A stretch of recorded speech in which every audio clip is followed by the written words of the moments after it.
Hey, what's up guys? So in this video, we will see how to open download mode on the Samsung Galaxy A07. Now to do that, first of all, just use the charging cable of your Samsung phone.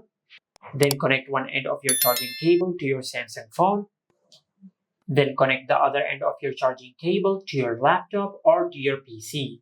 Now you don't have to do anything on your laptop or on your PC. Just connect your smartphone to your laptop or to your PC. After that, just open the control center of your Samsung phone, then tap on the power button and select power off.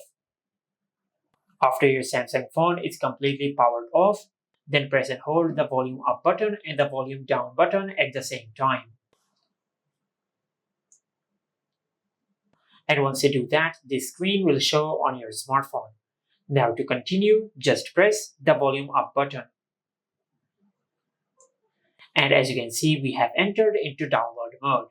Now, if you want to exit download mode on your Samsung phone, just press and hold the volume down button and the power button at the same time for 7 seconds or until the screen of your smartphone goes black. And as you can see, your smartphone is now powered off.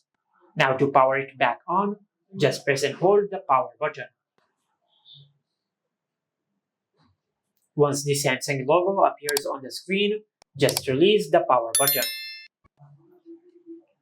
And this is how you can enter into download mode on the Samsung Galaxy A07. Make sure to like, comment, and subscribe. Thank you for watching.